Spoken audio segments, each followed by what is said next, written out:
తాకట్లో ఉన్న బంగారాన్ని విడిపించి ఆ రోజున మార్కెట్ ధర కట్టి మిగిలిన డబ్బును మీకు అందిస్తుంది కొమ్మూరి గోల్డ్.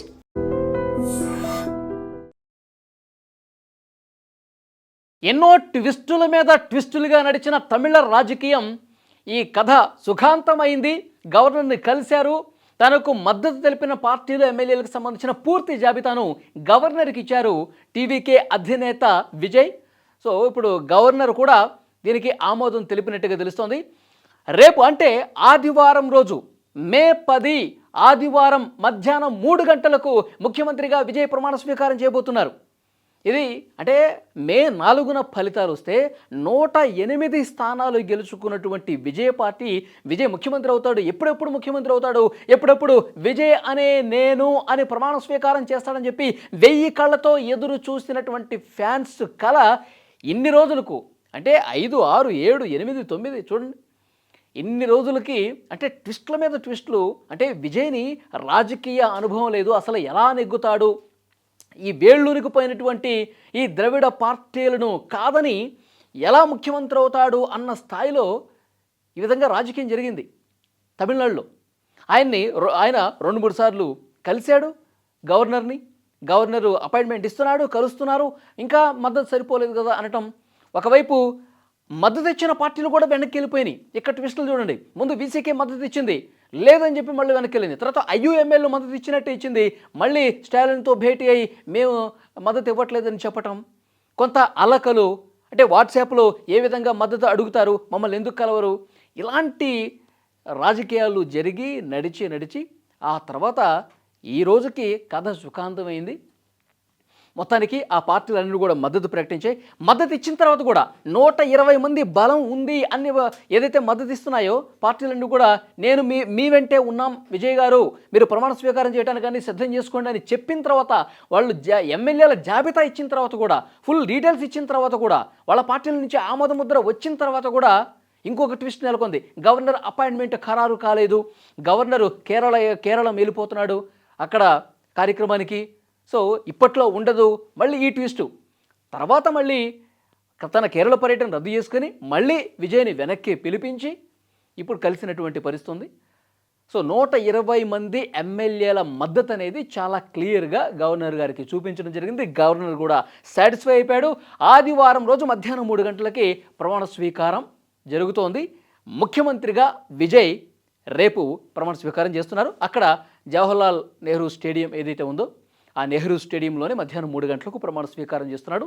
ఇన్ని రోజులకి కథ సుఖాంతం అయిపోయిందనమాట. ఇప్పుడు విజయ్ గుండెల మీద చేయి వేసుకొని హ్యాపీగా నిద్రపోవచ్చు అని అనుకుంటున్నారేమో.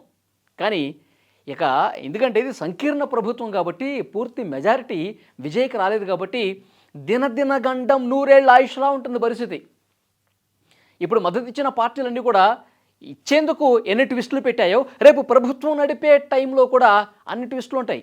ఇప్పుడు వీళ్ళు ఊరికే మద్దతు ఇవ్వరు కదా, మాకేంటి అంటారు. సో డెఫినెట్గా వాళ్ళకి మంత్రి పదవులు ఇస్తారు. ఏదైతే మద్దతు ఇచ్చిన పార్టీలు ఉన్నాయో వాళ్ళు మంత్రి పదవి తీసుకున్నారో, అలాగే వీసీకే పార్టీ ఉంది కదా ఆ పార్టీ కూడా సో డెఫినెట్గా తిరుచి ఈస్ట్ నుంచి కూడా పోటీ చేశాడు కదా విజయ్, పెరంబూర్ నుంచి తిరుచి ఈస్టు. ఇక్కడ మీరు రాజీనామా చేసి ఈ స్థానం మాకు కేటాయించండి అని కూడా వీసీకే అడిగింది. దానికి విజయ్ కూడా ఓకే చెప్పినట్టుగా తెలుస్తుంది. ఎందుకంటే ఇప్పుడు గవర్నమెంట్ ఫామ్ చేయాలి. వాళ్ళు 1-2 డిమాండ్లు పెట్టినా ఇక తప్పక ఒప్పుకోని పరిస్థితి. యాక్చువల్గా ఆ స్థానంలో త్రిష పోటీ చేపిస్తారని చెప్పి ప్రచారం జరిగింది. కానీ సో త్రిష సంగతి తర్వాత ముందు మనం గవర్నమెంట్ ఫామ్ చేయాలి. సో వీళ్ళు పెట్టిన డిమాండ్కి ఓకే చెప్పేసినట్టుగా కూడా తెలుస్తోంది. చూడండి అంటే విజయ్ ముఖ్యమంత్రి కావటానికి అతిపెద్ద పార్టీగా ప్రజలు ఆమోదం తెలిపి ఓట్లేసి గెలిపించినా సరే ముఖ్యమంత్రి కావటానికి ఇంత రాజకీయం అక్కడ నడిచినటువంటి పరిస్థితి ఉంది. సో డెఫినెట్గా పాలనలో కూడా ఈ ట్విస్టులు ఇంకా కొనసాగే అవకాశం చాలా స్పష్టంగా కనిపిస్తోంది.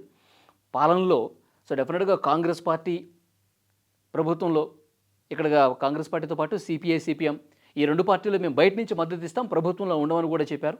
తర్వాత వీసీకే ఐయుఎంఎల్ ఈ సంకీర్ణ ప్రభుత్వం ఇంకా ఎన్ని ట్విస్టుల మీద నడుస్తుందని కూడా రాబోయే కాలంలో తెలిసే అవకాశం కనిపిస్తుంది. కానీ విజయ్ మాత్రం చాలా జాగ్రత్తగా రాజకీయం తెలుసుకోవాలి, రాజకీయాన్ని నేర్చుకుని ముందుకెళ్లాల్సినటువంటి అవసరం ఉంది. ఎవరి ఆలోచనలు ఏ విధంగా ఉన్నాయి, ఎవరు ఆశలు ఏ విధంగా ఉన్నాయి, ఎవరు ఎలాంటి మెలికలు పెడతారు, ఎవరు ఎలాంటి కోవర్టులుగా మారి రాజకీయం చేస్తారన్నది కూడా ఒక కంట కనిపెడుతూ పాలన సాగించాల్సినటువంటి పరిస్థితి చాలా స్పష్టంగా కనిపిస్తుంది. ఎందుకంటే ఈ 4-5 రోజులుగా చూడాల్సిందంతా చూశారు, తమిళ ప్రజలు చూశారు. విజయ్ కూడా రాజకీయం అంటే ఇదా అని చెప్పి తెలిసి కూడా ఉంటుంది. ఇప్పుడు ఈ మద్దతు ఇచ్చిన పార్టీలు కాంగ్రెస్ కానీ, వీసీకే కానీ, ఐయుఎంఎల్ కానీ ఇవన్నీ కూడా డిఎంకే కూటమి, అంటే స్టాలిన్ కూటమి. స్టాలిన్ కాంగ్రెస్ మీద కోపం ఉంది. సరే, మన ఇన్ని సంవత్సరాల పాటు మనతో ఉండి ఒక్కసారిగా విజయ్కి అన్ని స్థానాలు వచ్చేసరికి మనల్ని కాదుకొని వెళ్ళిపోయింది, ఘాతక పార్టీ, నమ్మక ద్రోహం చేసినటువంటి పార్టీ అని చెప్పి కాంగ్రెస్ మీద చాలా కోపంగానే ఉన్నాడు స్టాలిన్. ఇంకొక పక్క ఈ వీసీకే, ఐయుఎంఎల్ ఈ 2 పార్టీలని స్టాలినే పంపిస్తున్నాడని ఒక చర్చ పెద్ద ఎత్తున ఉంది. స్టాలినే తన మిత్రపక్షాలని విజయ్ పార్టీకి వెళ్ళటంలో ఆయన 2 వ్యూహాలు పనినట్టుగా తెలుస్తోంది. ఒకటి, నా మిత్రులతో ఉన్నటువంటి ప్రభుత్వం అక్కడ ఏర్పడింది, అక్కడ ఏం జరిగినా నాకు తెలుస్తుంది. రెండోది, భారతీయ జనతా పార్టీ అన్నాడీఎంకే కూటమి ఉంది కదా, ఆ కూటమి మద్దతు తీసుకోకుండా మళ్ళీ భారతీయ జనతా పార్టీ తమిళనాడు గవర్నమెంట్లో పార్టిసిపేట్ కాకుండా, భారతీయ జనతా పార్టీ తమిళనాడు ప్రభుత్వంలో ఎంటర్ కాకుండా చూడాల్సిన బాధ్యత కూడా నాదే ఉందని చెప్పి అన్నాడీఎంకేని కానీ భారతీయ జనతా పార్టీ ఫ్లేవర్ ఏమాత్రం తమిళనాడు ప్రభుత్వంలో కనిపించకూడదనేటువంటి వ్యూహం ఇక్కడ స్టాలిన్ది కనిపిస్తోంది. సో డెఫినెట్గా స్టాలిన్కి అనుకూలంగా ఉన్నటువంటి వాళ్ళు ప్రభుత్వంలో ఉన్నారు కాబట్టి ఇక్కడ ఏం జరిగినా సరే స్టాలిన్కి తెలిసే విధంగా ప్రయత్నం జరుగుతుంది. వాళ్ళు ఎన్ని వ్యూహాలు వేసినా, విజయ్ ప్రభుత్వం వాళ్ళు ఏ కొత్త కార్యక్రమం తీసుకున్నా, ఏ మీటింగులు పెట్టుకున్నా, ఏ స్ట్రాటజీలు అమలు చేసినా స్టాలిన్కి తెలిసిపోయి స్టాలిన్ మళ్ళీ ఆయన ఆ వ్యూహానికి ప్రతి వ్యూహం పన్నే అవకాశం ఉంది. కాబట్టి చాలా టఫ్గా కాంపిటీషన్ అయితే నడిచే అవకాశం కనిపిస్తుంది. విజయ్కి అంత ఈజీ కాదు రాబోయే 5 సంవత్సరాలు అన్నది కూడా చాలా క్లియర్గా కనిపిస్తున్నటువంటి విషయం. సో స్టాలిన్ వారికి 59 స్థానాలు వచ్చాయి. అలాగే ఇంకొక పార్టీ ఉంది, ఆ పార్టీ ఒక స్థానం, మొత్తం 60 స్థానాలతో బలమైనటువంటి ప్రతిపక్షంగా తమిళనాడులో స్టాలిన్ ప్రతిపక్ష పాత్ర పోషించబోతున్నారు. సో విజయ్కి ఇది కత్తి మీద సాము. ఎందుకంటే ఒకవైపు రాజకీయం నేర్చుకోవాలి, ఒకవైపు పాలన చేయాలి, మరోవైపు ఏవైతే హామీలు ఇచ్చాడో ఆ హామీలు అమలు చేయాల్సినటువంటి పరిస్థితి ఉంది. సో చాలా ఒక టైట్ పొజిషన్లో విజయ్ ముఖ్యమంత్రి అవుతున్నాడు. మరి తమిళనాడు ప్రజల మన్నన తన పాలనతో ఏ విధంగా మెప్పిస్తాడు, అలాగే తన ప్రభుత్వాన్ని పటిష్టం చేసుకునేందుకు ఇంకా ఎవరైనా మద్దతు ఇచ్చే ఎమ్మెల్యేలు కూడా తీసుకొని ఇంకా స్ట్రాంగ్ అవుతాడా, లేదు నేను వేరే పార్టీల నుంచి ఇంకా తీసుకోను, ఎందుకంటే వాళ్ళ మీద నేను విమర్శలు చేసే అధికారంలోకి వచ్చాను కాబట్టి ఇక అన్నాడీఎంకే నుంచో డిఎంకే నుంచో నాకు ఎవరు వద్దు, వీళ్లతోనే సాగిస్తాను అంటూ ముందుకు పోతాడా నిజాయితీగా? లేదు అంటే కనుక గతంలో చాలా సందర్భాల్లో చాలా పార్టీలు ఏ విధంగా అయితే తన బలాన్ని పెంచుకోవడానికి వేరే పార్టీ వాళ్ళని లాక్కున్నారు, అలాంటి స్ట్రాటజీ ఏమైనా అమలు చేస్తాడా అనేది చూడాలి. కానీ విజయ్కి ఈ 5 సంవత్సరాల పాలన, ముఖ్యంగా తన ముఖ్యమంత్రి పదవిని కాపాడుకోవటం, తమిళ ప్రజలు అభిష్టానికి అనుగుణంగా వాళ్ళకి ఇచ్చినటువంటి హామీలు అమలు చేయటం, ఇవన్నీ కూడా చాలా కష్టంతో కూడుకున్నటువంటి పని. సో డెఫినెట్గా విజయ్ సక్సెస్ కావాలి. ఎందుకంటే 2 పెద్ద పార్టీలను కాదని ప్రజలు విజయ్ మీద నమ్మకం పెట్టుకున్నారు కాబట్టి విజయ్ మీద ఆ బాధ్యత అనేది చాలా ఎక్కువ కనిపిస్తోంది. డెఫినెట్గా తను ఇచ్చినటువంటి హామీలు అమలు చేసుకుంటూ తమిళ ప్రజలు తన మీద పెట్టుకున్నటువంటి నమ్మకాన్ని వమ్ము చేయకుండా తమిళ ప్రజల సంక్షేమం కోసం, అభివృద్ధి కోసం శాయశక్తుల కృషి చేయాలని మనం కూడా కోరుకుందాం. విజయ్ ఆదివారం మధ్యాహ్నం 3 గంటలకు ప్రమాణ స్వీకారం చేస్తున్నాడు. తన కళ నెరవేరబోతోంది.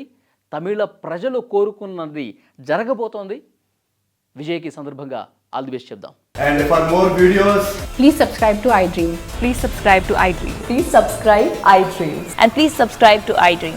For more videos, subscribe to iDream. please like, share and subscribe to the channel. Congratulations, iDream. subscribe to iDream. Subscribe to iDream. So subscribe to iDream Media. iDream ki iDream team andarki huge congratulations. Please subscribe iDream Media. Please subscribe to iDream. Subscribe iDream. Please subscribe to iDream. iDream అంటే నా కళల channel subscribe చేసుకున్న నోరు తిరుగుతలేదు, మీరైతే గంట గుర్తు కొట్టండి. For more such videos, please subscribe to iDream. Subscribe to iDream. Please subscribe to iDream. Please subscribe iDream Media. Please do subscribe to iDream. Please subscribe to iDream Media. For best entertainment and information, please subscribe iDream. And don't forget to subscribe to iDream.